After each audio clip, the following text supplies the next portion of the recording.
Ang ating topic ngayon ay tanong ni John Ray. Ang tanong niya is, Madam, nasubukan niyo na bang mag-SS? Kailan at paano ka natuto? Ayan. So, ang pag-uusapan natin ngayon ay nasubukan ko na ba yung mag-SS? Alam niyo na yun guys yung ating code sa SS. Okay? Kung interesado kang malaman kung nag-SS ba ako, please keep on watching para bago yan. Kung bago ka pa lang sa akin channel, please consider to like this video and subscribe my channel. Okay, pag-usapan natin, nasubukan ko na bang mag-SS? Yes po. So, kailan at paano? Kailan? Siguro, 1-year-old pa lang nun yung anak ko.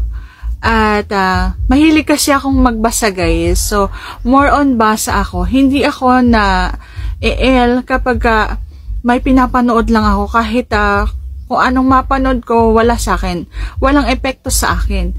Okay? Mas naapektuhan ako at mas nararamdaman ko yung init sa katawan kapag may binabasa ako.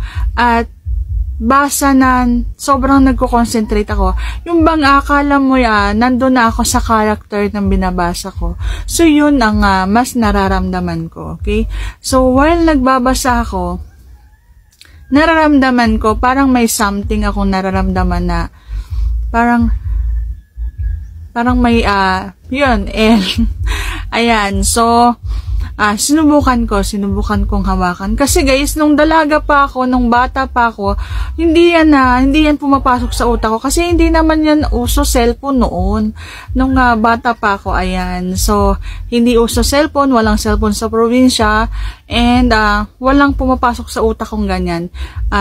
Nalaman ko na lang yung mga ganyang bagay. So, syempre, nung nagkaroon na ako ng partner, nagkaanak na ako, and yung ama ng anak ko mahilig din manood sa ganyan. Pero hindi talaga ako nadadala sa mga pinapanood. Okay? So, ayun na nga. So, habang nagbabasa ako, naramdaman ko and hinawakan ko syempre yung sarili ko. And naramdaman ko na parang masarap nga yung kikilitin mo yung sarili mo. Ayun. So, kinikiliti ko yung sarili ko. Hindi ko pinapasok sa loob. Sa labas lang. More on labas-labas lang ako. At doon ko nalaman na doon banda yung kiliti ko. So, yun. Yung unang pag-ESS ko sa sarili ko is, yun. Yung time na nalaman ko na doon pala banda yung kiliti ko at doon pala banda yung mas nasasarapan ako. So, ayun nga, sinabi ko nga sa inyo guys, sa mga nakarambag vlog ko, na bandang kaliwa. Sa bandang kaliwa ng sa may mani, ako mas nakakaramdam ng sarap. So, ayun. So, doon nagsimula.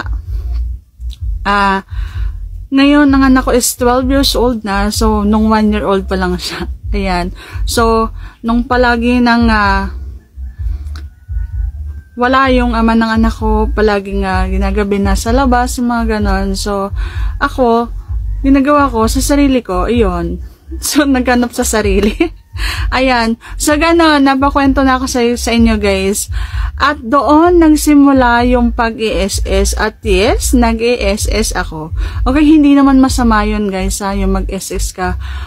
Paminsan-minsan, kapag nakakaramdam ka ng gusto mo paligayahin yung sarili mo.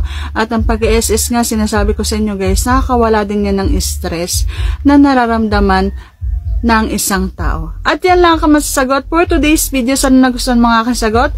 And if you like this video, please consider to like this video and subscribe my channel. Thank you for watching. See you on my next vlog.